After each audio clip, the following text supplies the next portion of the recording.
Hello, my name is Cliona Foley and this is Off the Bench, a podcast about women's sport which we hope will educate and entertain sports fans of all genders and ages. You can get all our previous episodes on iTunes or at offtheball.com, going to their podcast link. And we also have a Twitter account, and that is at offthebenchotb, capital OTB, if you want to give us any of your opinions. And also we post news of women's sport all around the world on that, so follow us at offthebenchotb.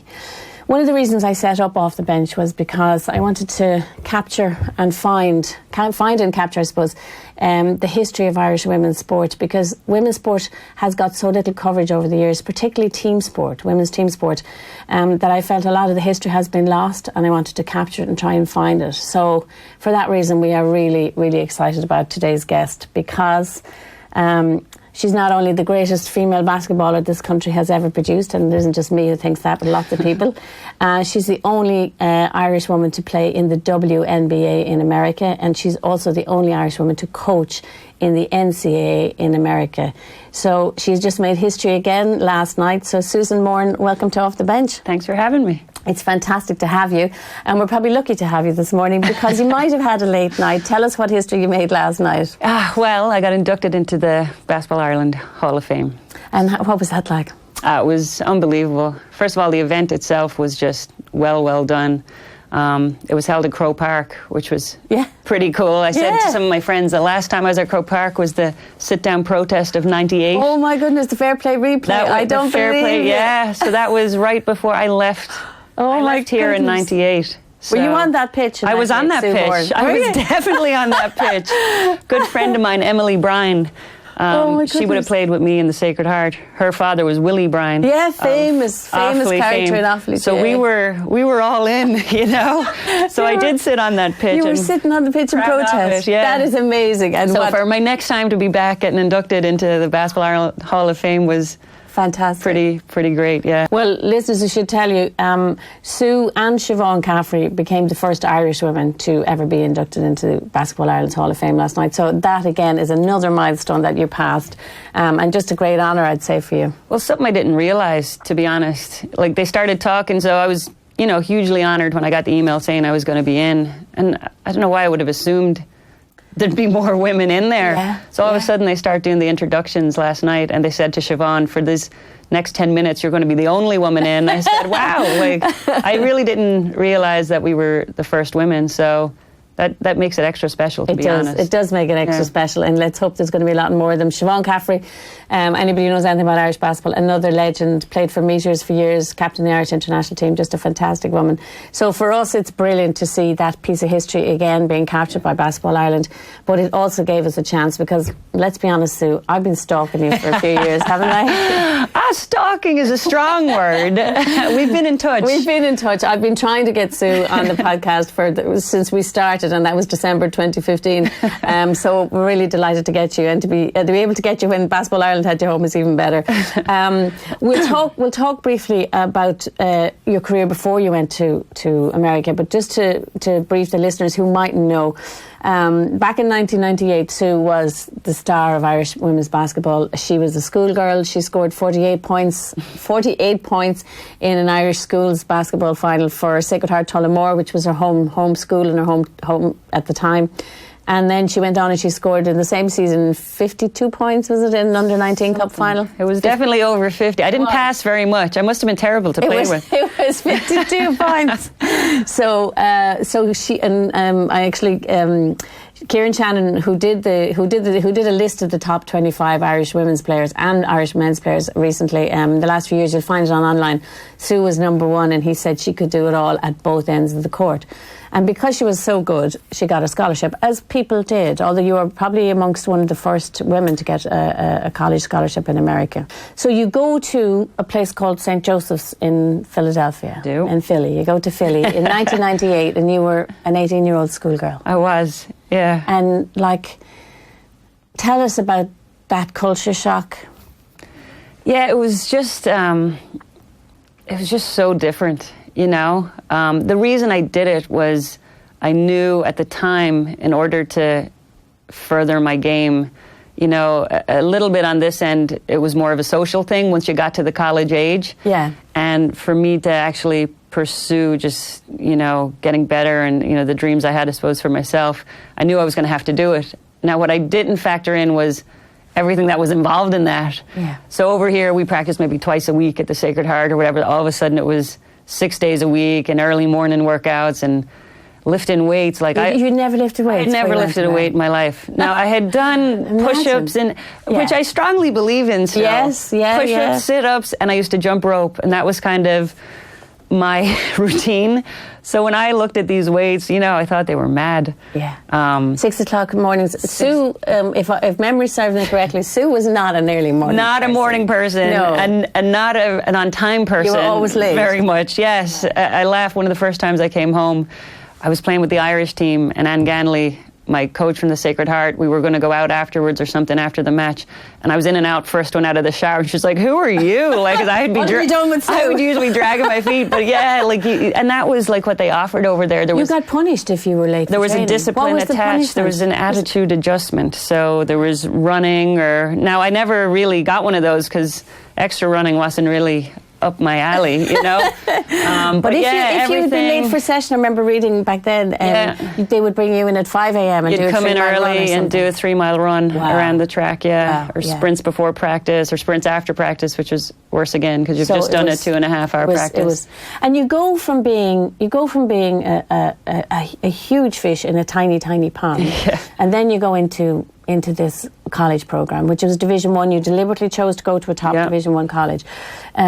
And how do you make that adjustment, and how difficult was it? Like, you said something to Mary Maguire from Basketball Ireland, which I thought was really interesting over the weekend, and you said, you know, this is amazing for somebody who was told she was too slow and too small. Yeah. I mean, was there that element? You know what, I don't think anyone told me that here, because I did have a great career in relation to Irish basketball. So when I got to America, I probably thought I was pretty good. I didn't know, you know, because no one had ever. Why wouldn't you? And over here, I wasn't too small or too, you know. So the difference was kind of on that end, you know, hearing those things or, you know, feeling those things. But it just made you want to work harder. You played inside. You played a post position. I did. I played in the post. And you're not hugely tall. I was listed as 6'1". Yeah, I'm laughing at that. She is not 6'1". Yeah, well, I think based on my stats in Ireland, like, so one coach had kind of seen me over here when they were doing a European tour. Yeah. And had recruited me to come over. So the stats were like scorer inside, rebounder. Yeah. So I think they just assumed I was 6'1". Yeah. And what height are you probably?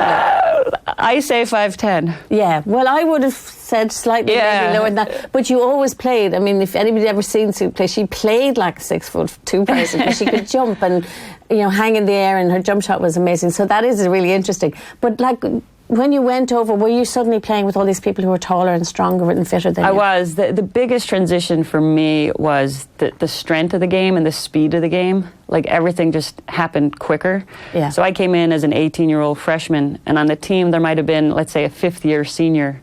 Wow. So a 22, almost 23-year-old who'd been lifting for 5 years. And so the first time you got hit in the screen by one of those girls, you felt it for sure. Yeah. So it took, I remember freshman year, in the middle of St. Joe's, there's these big steps. It's a beautiful campus, and this barbell and bell tower's in the middle of it, and you have classes in this bell tower, and there's these steps, and they just seem like this mountain after, you know, your morning workouts or a practice, and trying to maneuver them with like a bruise here and a bruise there and a sore knee on and the just way the into muscles class, from training. It was quite the adventure. And you're immediately thrown into NCAA, you know, top division American football. And for anybody who doesn't know what that is, I think your first game might have been against Tennessee, and roughly how many people would have been there? You're talking at least 10,000. Right. At a game like that, because Tennessee, where Pat Summitt's a very famous, the most famous. Yeah, she's passed away since. She has. I have her autobiography. Amazing. Yeah, she was just, you know, a pioneer of the game in so many ways. Everywhere. Yeah. And they won. I don't know offhand how many national championships, but the year I came over, they had just won the national championship. And that's your first game. And our first game is at Tennessee. Oh my Lord! So there's a lot of pomp and circumstance around these things, and you know, I was saying to Mary as well yesterday, I didn't have a clue, you know. I was just dying to compete, dying to play my first game. And I kind of walked into the arena all right, and I'm like, wow, like, this is bigger than our arena, you know. There's a lot of people. Because we'd be a smaller private school, and they're a big state school, you know, and a very good program.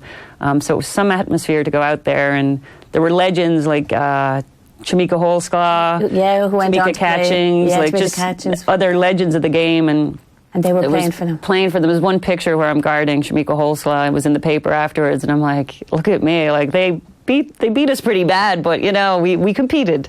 Wow. Because at that time, we'll talk about it later too, for your connection with it, but at the time the WNBA was starting. It started in 96, 97. Yeah. And Catchings and Holmescott, they went on to be WNBA's huge big stars in it. So and Catchings only retired recently. Yeah, so that's the level of players you were playing. That's the level in the first game. We got stuck right in. Oh my Lord. Didn't know the difference. Like, people kept talking about it in the lead up to the game. I didn't know who these people were. It didn't make any difference to me. Yeah. Which is something that I think helped me along the way. Like, I loved to play. Concept. I wanted to compete. It didn't matter. And I say it to our team now, like, we all put our shorts on the same way, you know? Yeah. So it really didn't factor into, I just wanted to get out there and get stuck in. Well, well, you always played like that here, but it's interesting that you, probably because you went from a point almost of ignorance, not knowing how big it was. Absolutely. It was a point of ignorance is the best way to describe it, and it served me well. Did it? Yeah. Were you ever overawed by it in the college games?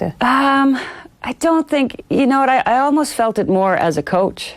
Interesting. So, well, also because you're not on the floor, so you have control, but you don't have that control. Yeah, but when you're playing, you're in it. You're in it, and as a player, we won the Atlantic 10 Championship that freshman year. So I came into a very good team, right? You know, so we won the Atlantic 10 Championship that year. And in my mind, I guess we do. This is what we do. We win this every year. Exactly. You win All Ireland. You think we're going to do this every year? Absolutely. Yeah. Again, ignorance. Yeah. And we didn't win another.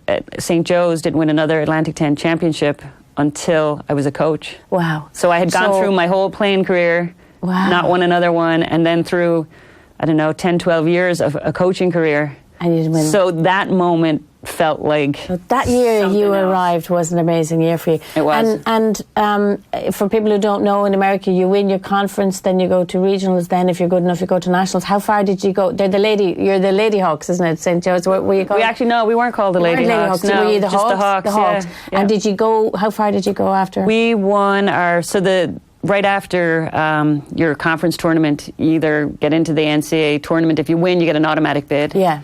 And if you don't win, if you've had a good enough year, you'll get an at-large bid.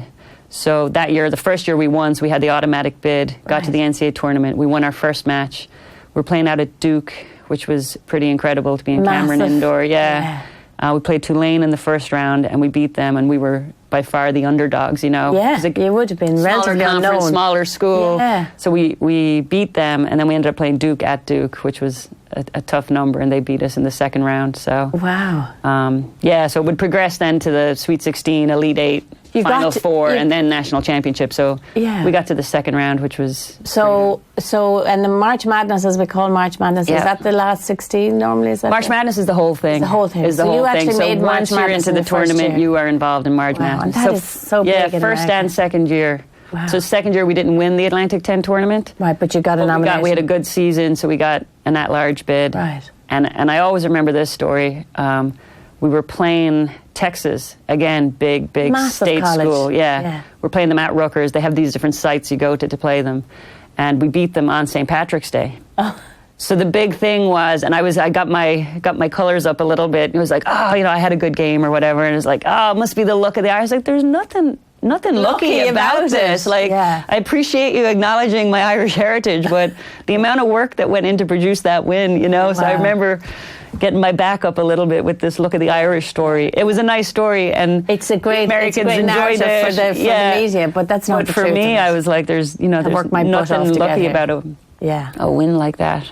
So Sue was in St. Joseph's for 4 years. You still hold the all-time school record for scoring? I do, men and women. Men and women. And I'm only saying it because it always gets put out there that it's the women. And classic. There you go. There's very good. Jameer Nelson was a huge player, had a stellar NBA career. He played at St. Joe's.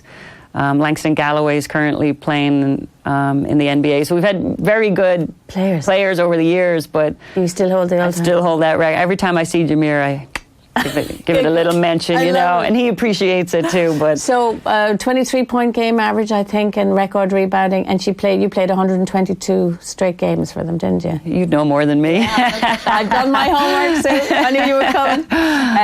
I mean, made the Atlantic 10 legend team, so a Hall of Famer already in America. That's why it's lovely to get this Irish one to match that, I think.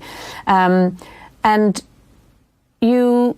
Just before you graduated, you got approached, or you got an opportunity, because the WNBA, as I said, the women's NBA was, starting to. Yeah. It started 96, 97, so this is it's been going a few years. Yeah. Tell us about how did you end up joining the New York Liberty? Well, it's funny. So I had a great college career, but again, it was on a smaller stage. Because we would be considered a mid-major conference, right? And then you have the majors, the Power Five, you'd call them. So sometimes the mid-majors get overlooked a little bit. So I'm very proud to be a mid-major player. Yeah. So it was talk about, are you going to get drafted? And all of a sudden you're trying to get an agent and all this stuff.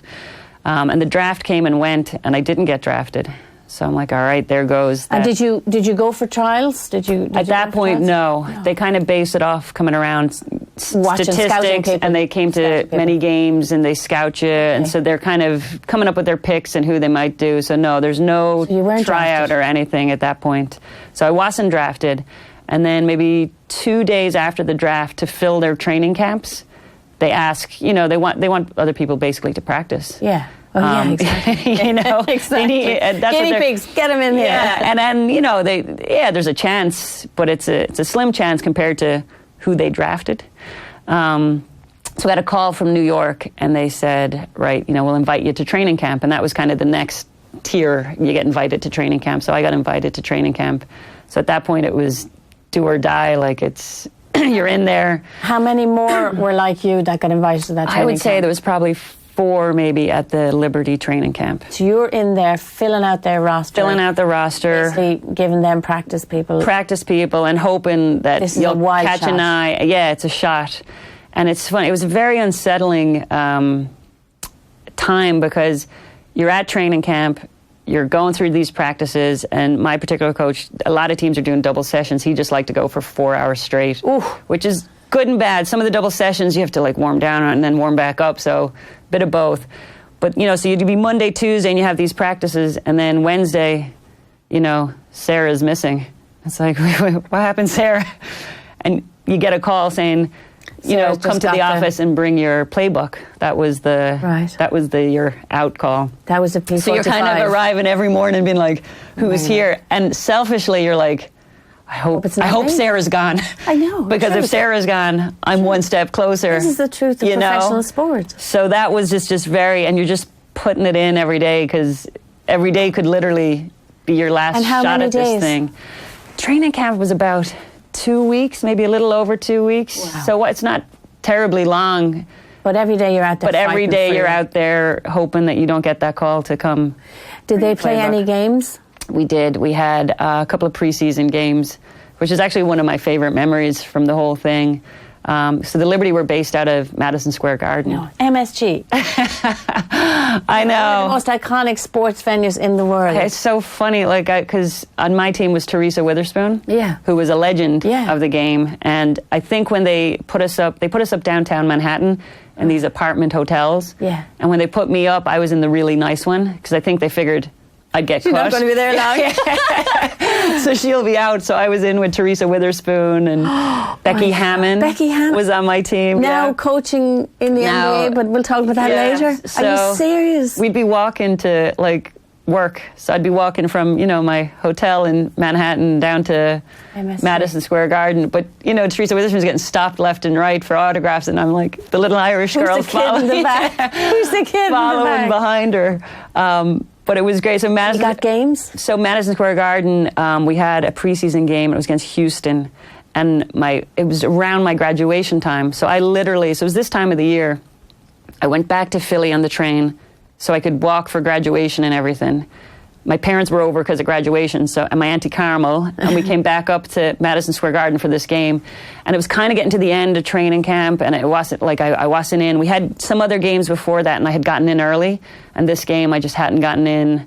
Yeah, much at all. I was on the bench, and I'm like, wow, and in my head the whole time, like, that's it. Like, I'm looking around, I'm like, this was it. Like, it was a fun ride, So then I got called into the game.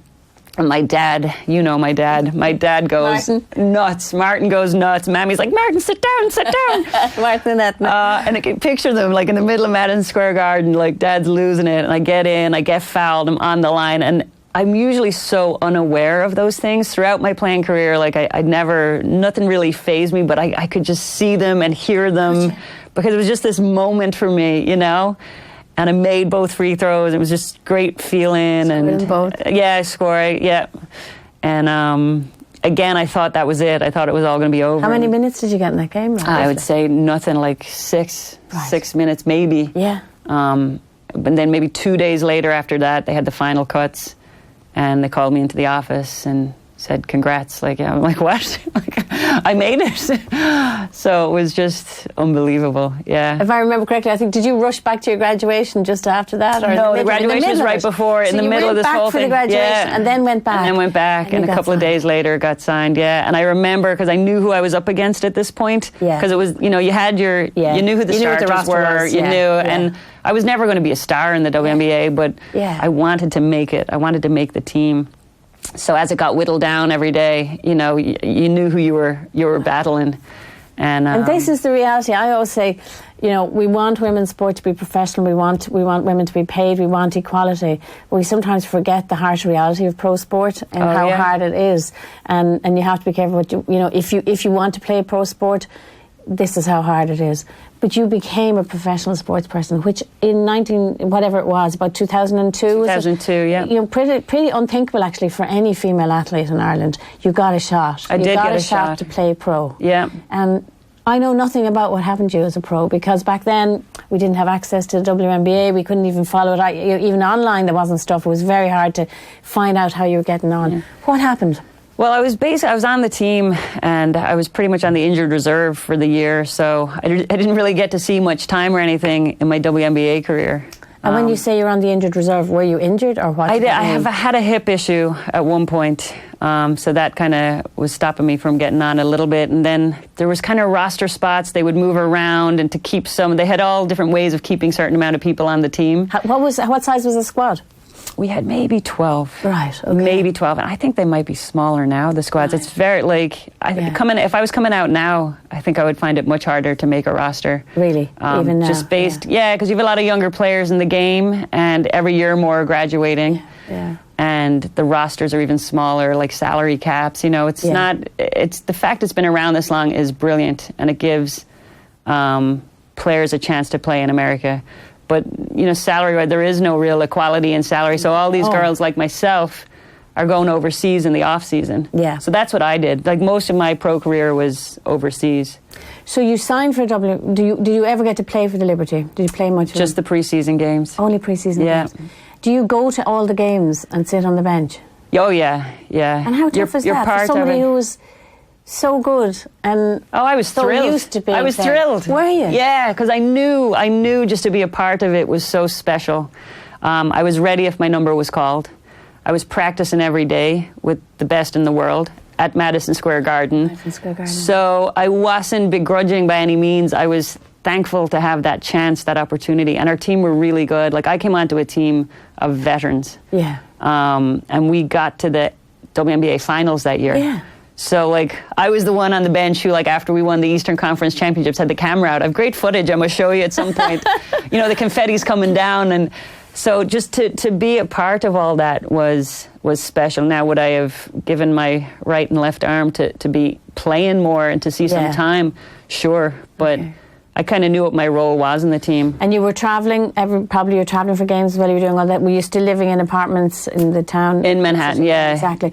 What was the pay like? I was always curious what the pay was like. It was, so compared to the men's game, even now, the average WNBA salary, the average salary is $70,000, which is like nothing. It is nothing. But when you're 18 and you're coming out of college and they're going to pay you a certain amount for 3 months, you think you've made it. But that was almost the attitude, though. You're just happy to be there a little bit, and it's changing now, and people are demanding more, which is great. I think it's starting with women's soccer in America. They really, and they're getting equality in regards to pay, and the WNBA are heading that route as well. Yeah, you can see that they're starting. There's definitely a shift.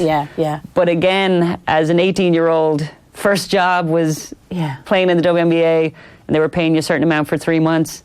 I was delighted with myself, you know. And they were putting you up, and you had all that stuff. There was no expenses, or you know. So you did that first season. I did the first season, and then like a lot of even now WNBA, what they do is when the season is over, they go and they play abroad. That's how they sustain themselves. Yeah. Because even the top salaries they reckon are about not much more over 100,000 a year. So you went? Did you go to Spain? I did go to Spain. Yeah. To Barcelona. To Barcelona. And what level? One of my favorite cities. What a city! It was beautiful. I played in the top division in Spain. So there's, a couple of really good countries for basketball, and Spain is definitely one of them. So I would have played in Liga Femenina 1. Right. For how long? Their top division. I played there for a year. Right. Great. And had you finished with the Liberty at that stage? Yeah, so the Liberty kind of finishes up in the summer, and then these European leagues start up in the fall. Right. So I went over September, October, and you're kind of there through March, and then you would come back. Right. And what did you do then? Did you come back to Liberty? So I came back to the Liberty that summer. So, I was still I was kind of on the same contract as I was leaving, and came back to training camp. So the same routine happens again. And this time I was the one who was called in. You got the call? I got the call, bring the playbook. Did you? Yeah, I did. What's that like? That was a low light for sure, yeah. It's so funny because the first year, I felt like I'd almost no business making it because I was a post player, like we talked about in college, and I knew at that level I was going to have to be a guard. Yeah. So I had a couple of weeks kind of in between, and I was trying to become a guard, and I was leaving it all out there, but I was an okay guard. I was a very good post player. Yeah. I was an okay guard that year. You change your position completely. But I made the team, and then I go to Spain, and I'm playing the guard position in Spain. So now I have a year under my belt playing professionally, and I feel just more confident and like, I got this. Like, I can compete.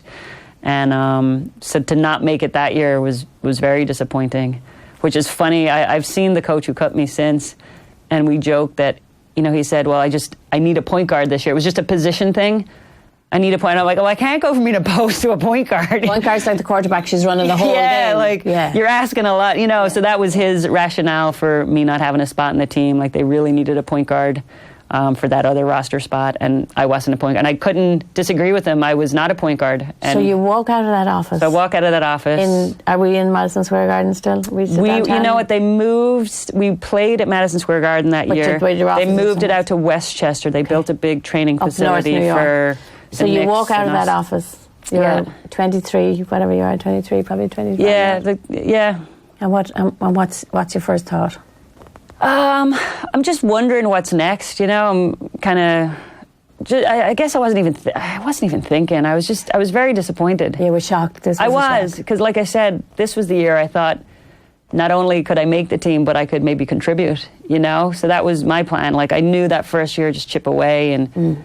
So I was hoping like my role would increase each year. So to get cut was just disappointing. So I wasn't really thinking, like, I knew Europe would be there for me or whatever, but this was the dream. Europe was the job, whereas the WNBA was the dream, which is funny because still, like you said, the people, when they go and play in Europe, they make 4 times what they make in the WNBA. Right. But the WNBA is the WNBA, And it's so interesting you should say that, because I was talking to Adrian Fulton this year, whose son is one of the rising stars of Irish basketball, and Adrian was an international, and he was saying the problem in Ireland is we all think NBA all the time. We should be looking at Europe. He was saying that for boys as well. It's the same on the men's side, We really shouldn't be thinking about about America. We should be thinking Europe, because European basketball is so interesting and so big, and you can make a really good living there. Absolutely. So how quickly did you shift, or what did you do? Where did you go next? Well, so then, talk to my agent. It sounds so funny. Talk to my agent, which team am I going to go back to? I liked my time in Spain. I thought, Spain's a good spot for me.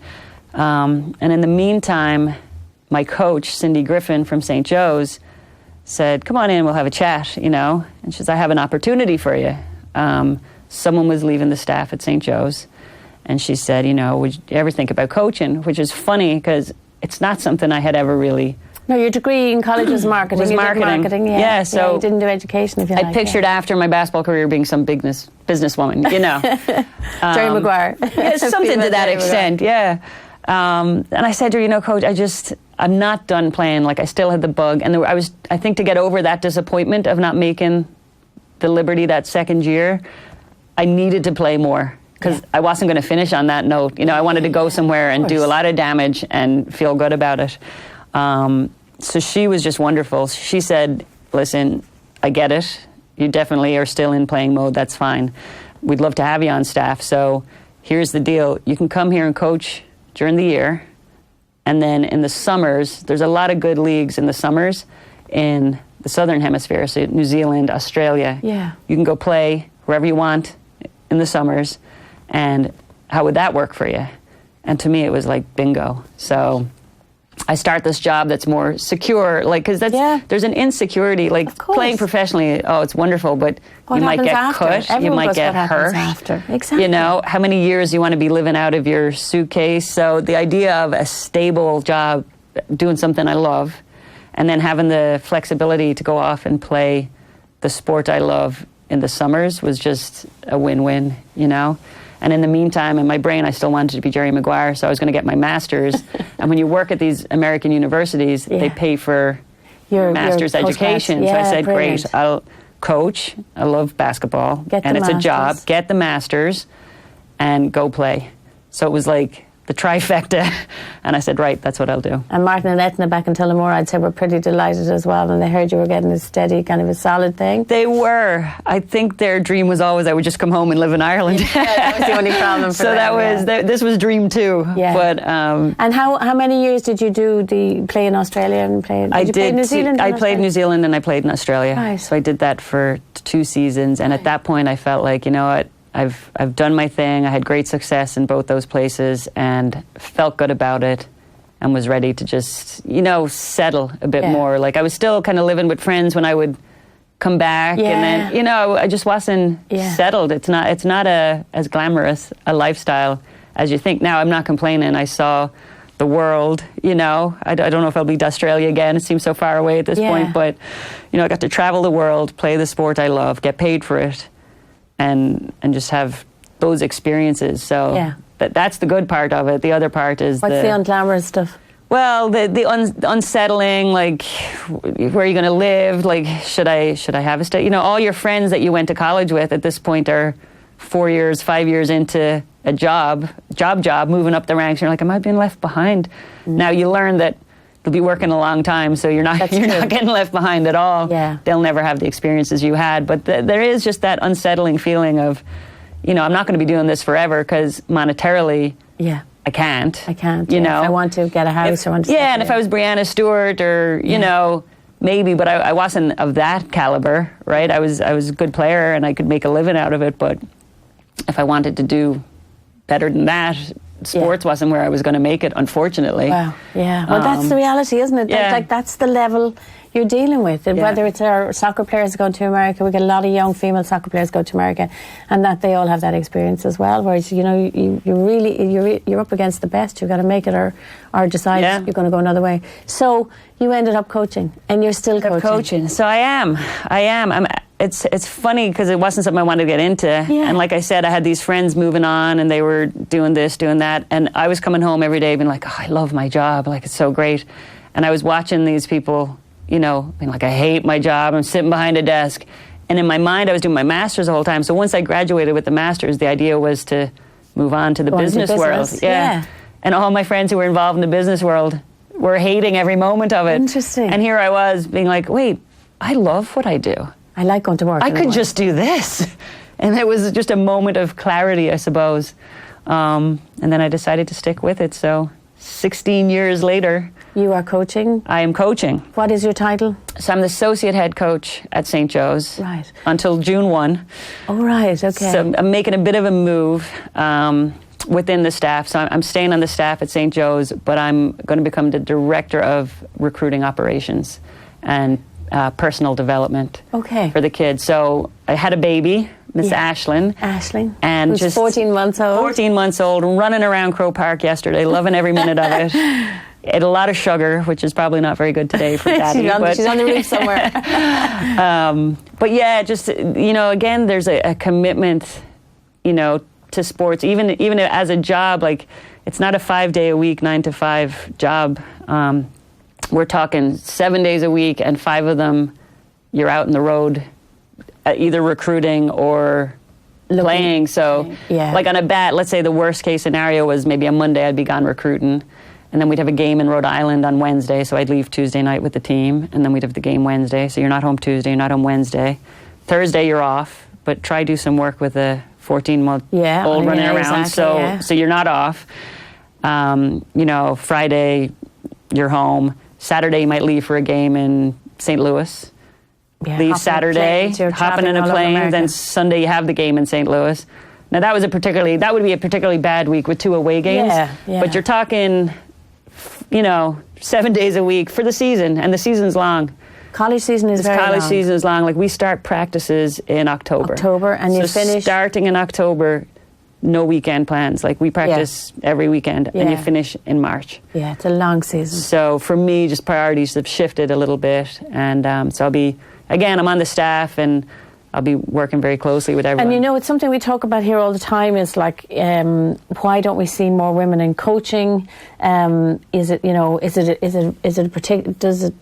it a particularly harder lifestyle for women, or what are your feelings on that? You probably never thought about it, or did you, until you had Ashley? No, I hadn't thought about it. Like, there was moments after I had Ashley, and I'm like, can I go back? Because maternity leave is very different in America. Yeah. So, like, I had friends, I was joking with them, they were, like, awful upset, and they're heading back after 2 years of maternity leave. And 3 months, you actually are only entitled to 6 weeks. 6 weeks in America. Paid. Wow. And you can take another 6. Yeah, pay for them yourself. Unpaid. Right, okay.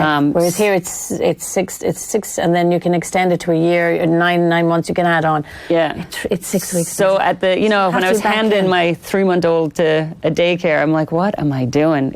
So at that point I'm like, can I get through this year? Yeah. And it's a peripatetic lifestyle. You're travelling all the time, flying to games, flying to recruit players, flying to recruit other teams to do prep for matches. Yeah. So that is a difficult there's the logistics of it that is hard, right? But I have a wonderful husband. Greg has been, like, at the start I said, I don't know if we can even logistically do this, because he works, Yeah. But we made it work. Time-wise, we were able to make it work. Right. But then I looked at it and said, do I want it, though? Yeah. Like, is it what you can I make it work? Yes. Do I want to? Maybe not so much. Yeah. Based on just, like, So now your new job will involve less traveling and maybe less weekends, or will you always less weekends? Exactly. Yeah. And that's where you'll be for the moment, and let's see where that takes you. Yeah. And it's still in the WNCAA, and I think I'd just like briefly to talk about how big college basketball is in America, and women's college basketball is in America. Tell people who Arika, I can never pronounce the name, Ogunbowale, is it? You did a better job than I would do. Yeah, Arika Ogunbowale. Tell people who she is and why she was such a big story in the last few years. So she was a player at Notre Dame, which is so funny, because I always was like, I wish I went to Notre Dame because it was Irish. But little did it, they're not, fighting Irish is their stereotype. Little did I know they're one of the best teams in the whole country. Yeah. But anyways, she was a star for Notre Dame, and they're actually, Muffet McGraw, I don't know if you know this one, their coach played at St. Joe's. Oh, really? I didn't know that. So she is a loyal Hawk, which is wonderful. Muffet McGraw was very strong actually this year, and had some really good things to say about women and coaching and the media attention and everything for women's sports. But anyway, yeah, she is a very strong, very strong female role model. Yeah. So Arika, but they made, was it 2 years in a row? So they won it not this past year, the year before, previous season, and she hit an unbelievable buzzer beater. She hit a buzzer beater in both games. In both games, you're right. Semi-final and the final. Yeah, unbelievable. And then this year they go and they get to the final. Yeah. And I guess you could say technically she missed free shots. Late in the game that might have cost. Now, I'm a coach, so I say, is it those free shots, or is it everything that happened within the game? There's it's everything that happened. Happened in the game. But everyone looked at her because she missed free shots at the end, and because also she'd hit these 2 amazing buzzer beaters. But the women's NCAA finals the previous year, where she hit those 2 buzzer beaters in the semi-final, I think they beat 2 huge teams. it actually outshadowed the men's. Oh, it was unbelievable. The men's final was a walkover for some team, and everybody in America that loved basketball was talking about the women's NCAA. Well, I will say, at the NCAA level, the women's game is so popular. Yeah. You know, men and women. They don't seem to differentiate. No, they really, like, the production that goes into it, and the show they put on, and the games are good. The quality is really good. And, you know, Greg, my husband, wouldn't have watched too much women's basketball before he met me. Yeah. But now, like, he is a loyal fan, and not just because of me. Yeah. But he's gotten into it. So I'll come home and he has, you know, 2 random matches on TV, women's. I'm like, what are you doing, love? But he loves it. And now, you know, you'd see his friends are beginning to follow it, and it's just the quality of the game is something else, and it's worth watching. Oh, it's amazing. You know, if it wasn't worth watching, people wouldn't. Yeah. They got the 4.3 million in 2014, the women's final got on TV, and 3.1 million the following year. Like, the numbers, the TV ratings, all of that is huge, which makes me ask the question, why hasn't the WNBA moved forward? The WNBA, they're still averaging something like 7,000 fans at games. I know. The viewerships are nothing like that. I know. I can't figure it out myself, and they obviously can't figure it out either. Yeah. They're trying to change it, but...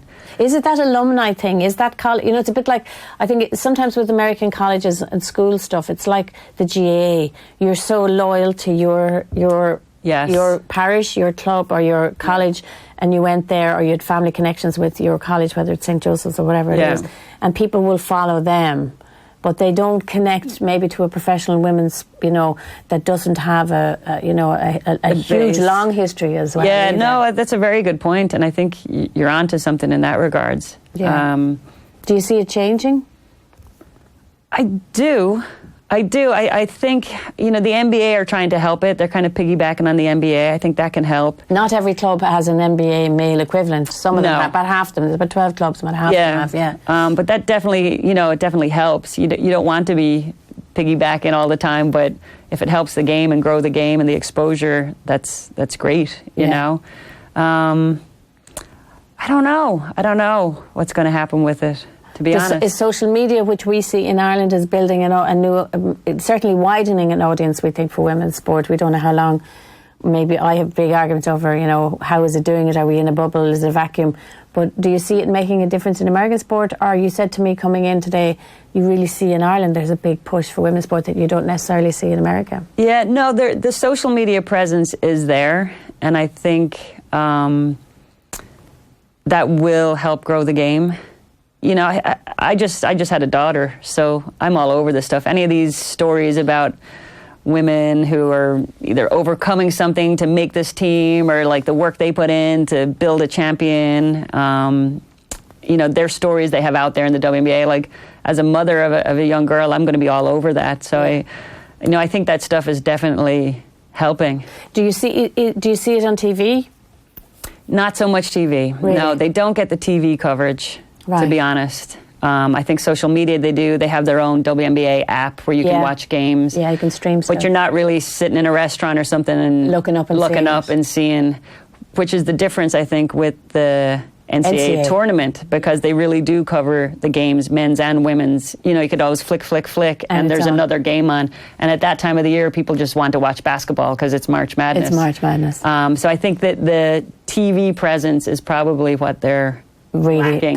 They're lacking that. They're That's lacking that. Yeah, I think they do a good job with their social media and promoting their players, but maybe that's a vacuum of its own. Who's following? Yeah, you know, and also I think maybe too the time of year, because I think it runs in a quieter time of year, doesn't it? It kind of runs in the summer. Yeah, well, it's competing a little bit right now. So it's starting. Their training camps are finishing in the next week. So games are going to start, and you're going to be competing with the men's NBA, with the NBA championships, the playoffs now. You know what I mean? To the big time for that. So you're competing with them to start the season. Yeah, exactly. And maybe people are done with basketball at that point. Like the end of the NBA season kind of is the true end to March Madness kind of thing. Yeah. Maybe it signals I think so. I think that's one of the problems is because they run kind of from May to September, and by the time people get to the end of May, early June, and the NBA is finished, as you say, their basketball season's over and they've moved on to something new. Yeah. And you have summer, right? Yeah, so and holidays. You know, in America, the big go down the shore, right? That's what people do. So you're not, you know, at home on a Monday night just turning on the TV. You know, you're out on vacation. You know, so I think that probably plays into it a little bit too. I mean, there's so many. Yeah, no, it's interesting. And for us watching abroad, like, who are the players that you see in the NCAA that really excite you? Oh, who in the NCAA excites me? How are you doing? We had a rough year last year. Right. So we graduated a lot of seniors the year before who were kind of impact players for us. Yeah. So we were rebuilding as such. We finished middle of the pack in the A10, so we didn't make any kind of postseason tournament, which is something a St. Joe's team typically does, and it's where we want to be, whether it's the NCAA or there's another tournament called the WNIT, so the National Invitation Tournament. They have it on the men's side as well.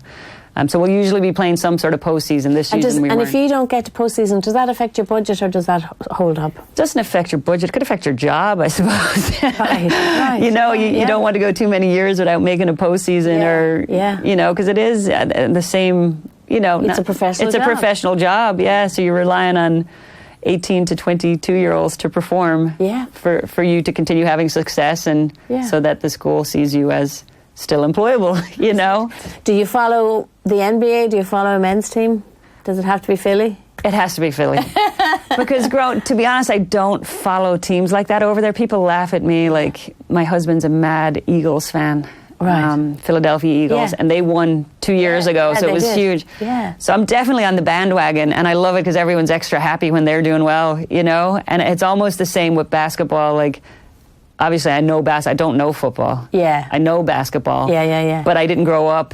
Yeah, you don't have that. We didn't have that exposure. We were Charles Barkley for some reason was someone growing up that there was like Suns T-shirts for sale in Tullamore. You know, he was someone who and Dennis Rodman. And Rodman, they were big names. They were big names here. Yeah. They were the only ones that filtered. Michael Jordan, obviously. So they were the three names that stood out for me from a young age.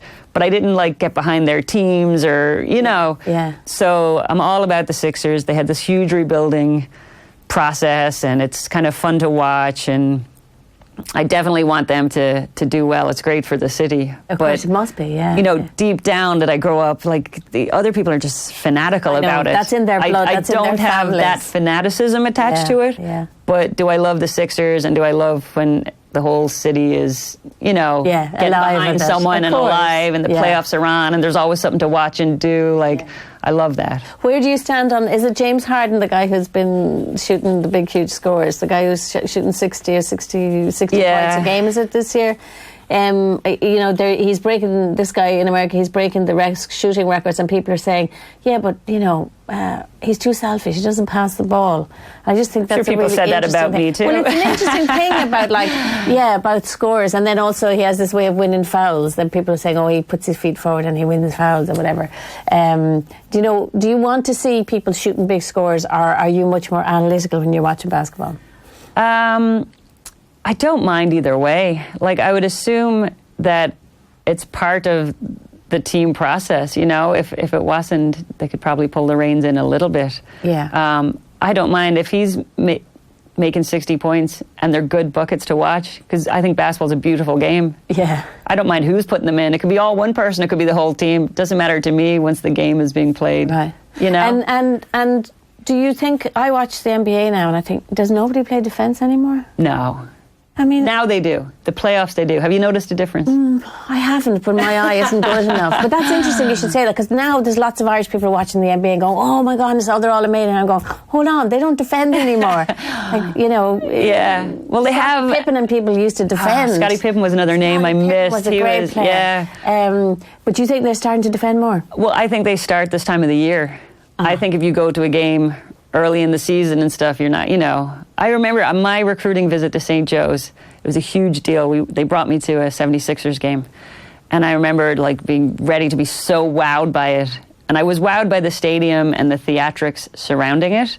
But the game itself, I was kind of let down. It was like humdrum. And then maybe the last 10 minutes of the game, everything picked up to this huge level when everyone was leaving the stands to beat traffic. Yeah. I'm like, this is not what sports is about. You know, I'm like, it finally got good. Can we stay? Yeah. And I feel that way a little bit from the preseason to the playoffs in the NBA. Like, but they play a massive amount of games. They do. Like, they play over 80 games or something ridiculous. You know, like they're playing every night. I turn on the TV. The Sixers are. I'm like, their bodies must take it. Think about it. Yeah. So to be at your highest level for that many games throughout a season is probably unrealistic. So that's why I feel this time of the year, when it's do or die playoff time, you actually see much better basketball. So I do enjoy watching the playoffs. Oh, good. I'm going to watch. I'm going to look. Yeah, watch out. They are playing it, and they have some different rules and stuff defensively. So you know, some of that plays into it. Yeah. I'm not even sure of the rules, but maybe that's what you're saying. There was a notion, I mean, when I look at some of the stuff online about the WNBA and some of the comments that just are so dismissive of it, some of the American basketball fans, and they're just so dismissive.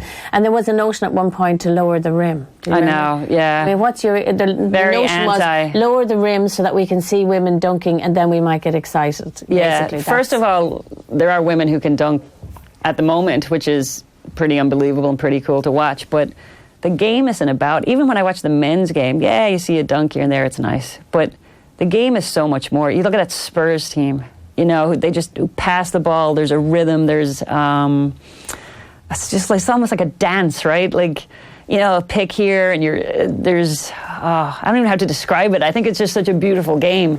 So to think that lowering a rim and dunking would make it better just seems asinine, really. Yes. I agree. To be honest, you know, I know many people who'd rather watch the women's game than the men's game for that reason. Like, the men's game is a little bit more showboat, more dunking, whereas the women's game, it's the fundamentals. You have to be really good at the fundamentals because you're not playing over the rim. So to me, it just seems silly. Yeah. No, it's it's a classic thing of saying, oh, it's not spectacular enough, so let's do something to make it look spectacular. Yeah, when surely you love the game. There's something beautiful about it. You love the technical aspects of the game. Just a fast break when the ball doesn't touch the ground, or, you know, someone, you know, they have the shot and they make that next one for a better shot and, like, the person makes it. It just makes me feel good thinking about it. There was a pass. There was a no-look pass by a girl in the NCAA this year. The one behind the back. Yeah, did you see on that the break. On the break. I don't know who. And the hands who caught it. Yeah. It was unbelievable. If it had been in the men's game or in the NBA, it would be all over. It would be. But wild. the shoot, the women can just shoot too. Like, I think that's something that we do really well. Yeah. And, you know, there's something to be said for watching from long range, because sometimes as a coach, we've had some great shooters on our team. Erin Shields stands out as one. This year we had Alyssa Monahan. And you're almost like, no, they're too far back. And then it's just this beautiful arcing shot, and it goes in. And, you know, when you watch it from that angle on the bench, it's something else, really, to be honest. You still love the game. I do love the game. I do. Isn't that great? It is. Isn't that great? I'm never tired of it. Still in love with the game. I'm never tired of it. I'm not as good at playing it anymore, but I'm never tired of watching it or being involved in it. And there's more to the game. So there's the game of basketball, but what kept me in it for so long was the team. The creating a team. Every year is different. So 4 or 5 seniors leave, 4 or 5 freshmen come in. So we're already building right for next year, and we have this great class of freshmen coming in. And how are we going to mesh them with the people we have, and what are their goals? And there's something about that process that I think is just... Well, that's why you're obviously going into player development as well, because you like to deal with the people. I do. And how you can help them as people. It's always been a people thing for me, you know, and I think our head coach, Cindy, is just wonderful X's and O's. And over the years, I've become more of an X's and O's person. And analytics are huge right now in sports, and people are employing people on staff just for analytics. Fortunes first. Yeah. But to me, there's a feel you have. You know, you could have someone sitting on the bench telling you, we ran spread 3 times and we scored 2 out of the 3 times. But in a particular situation, someone just made a bucket, and you know, we run zip right now. I know she's going to score. I don't care. We're 0 for 5 on zip. Yeah, but you just know next time she gets the ball, she's going to score on zip. So there's a feel to it, you know. There's a feel to it that I love. And you have to appreciate the analytics, and you have to, you know, you can analyze afterwards. And I believe in tape watching is huge. That's a part of it, obviously, and that's something that doesn't lie, you know. Yeah. But there is that human element as well. There is a human element, and there's always that chance, that somebody can, whether they do this or not, there is a personal thing there. Absolutely. They're not robots. No, they're not. They're definitely not. Basketball's such a quick game. And more than ever, they're not, because, back when I played, there was, I can't remember his name, there was some man who used to take pictures at all the games. You might know who I'm talking about. He was just an old man with a camera, and then he'd send them up to our house. And that might be the only thing you saw of a game, because this old man down in a gym in Cork took some pictures and sent them to the house because he thought you were a good player. But now these, everyone is so more connected. Like, social media is a wonderful thing, but it does add pressure to these college athletes, Hugely. Pressure to perform, pressure to be perfect, so there is a major human element. I always say, if I was going back again, knowing I wanted to be a coach, I would just do a degree in psychology or something instead of business, because that's much of it is about the mental game. And developing rounded human beings absolutely that can cope with all of that pressure that's on top of them. We talk about it all the time, and in female sport even, there's an added element maybe into how they look and all that as well. So there is added extra stuff. Look, you love it still, which is great. I do. And it's amazing to hear your story, because we always wondered so much about what happened with the NBA. What was it like? Do you have one memory that you took away from the WNBA? Or even Australia or Spain? I think the WNBA was just I made it, Like, I said, despite not playing, I just felt like I made it.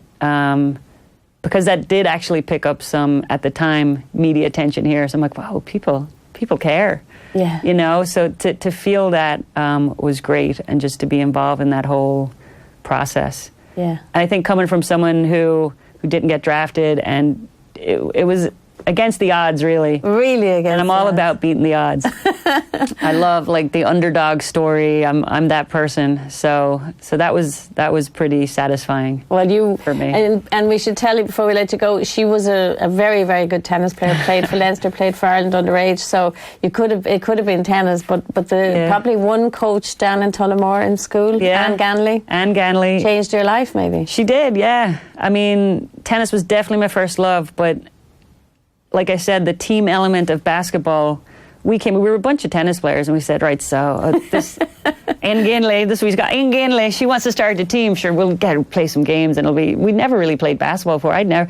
People are starting now in America, 6 and 7 year olds, they're out doing drills. I was 12 when I went to the Sacred Heart. Wow. Right, when you start secondary school, you're about 12. That's when I first started playing. And we just had the best time, and the team element got me in. And Anne jokes, like, she had no idea what she was doing either. She laughs that she was trying to read ahead in these books, cause, as she was like, God, they're actually good. Like, they're going to need coaching. Yeah. But it definitely changed my whole perspective, and the fact it was enjoyable. Like, this is something my dad has preached to me forever. Just, my mom's very competitive. So really? I get that side from it. Oh yeah, she'd say, how was the game? I'd be like, the game was great, and I know right well she wants to know how many points I scored. Did you win? She cared. Whereas my dad's question was always, well, did you enjoy it? Did you have how was the game? Like, did you have fun? That was always, did you have fun? Did you enjoy it? So to have grown up playing it in an environment, whether it was with my family who encouraged just enjoying it, getting out there, school, it was like, the whole school was involved in it, so it was just, people could be very talented and go through bad situations, and maybe they never realized their talent. I always had these people around me who just made it fun, and that's, I can attribute that to a lot of, I wasn't sick of it. We get players now, and they're sick of it by the time they get to college. I was just getting going because it had been fun for so long, and it remained fun. Well, I suspect for the girls at St. Joseph's that you will always be bringing that element of fun to it. I do try. I bring the Irish crack, Bring the crack to it, exactly. It's fantastic to have you. We really feel honoured to have had you in. So you made sporting history in lots of ways, and you continue to do so, I hope. So we wish you, we're going to show a picture of Aisling. Something I love about every little photo I see of her, she's got something basketball. but also she's got two hands. And you were dual-handed, and that was one of your amazing talents, was that you made yourself as good on your weak hand as just one hand. So I think she's already, I can see her little dual-handed things when she's playing. So that's a great start. Thank you so much. Yeah, we joke because she'll be eating. I think she's definitely right-handed, and she'll be eating food, and she takes it with her right hand.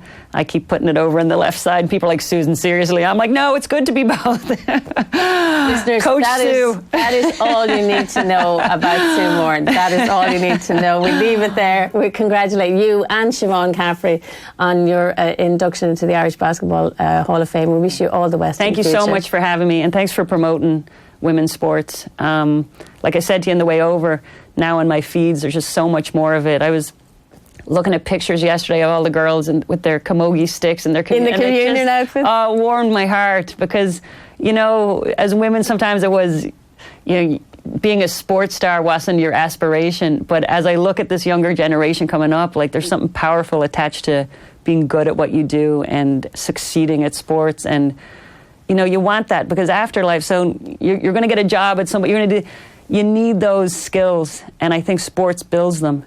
So to have all this younger generation coming up, and for me in America to be able to watch it on my feed is just heartwarming. And no, I'm just excited for the future of women's sports in Ireland. So thanks for helping promote it and get it out there. It's absolutely our pleasure. All right, folks. So listen, we'll just leave you and say all our previous episodes, you can get them on iTunes or on offtheball.com. Go into their podcast link there and you'll find the series link to Off the Bench there. And until the next time, folks, enjoy your sport.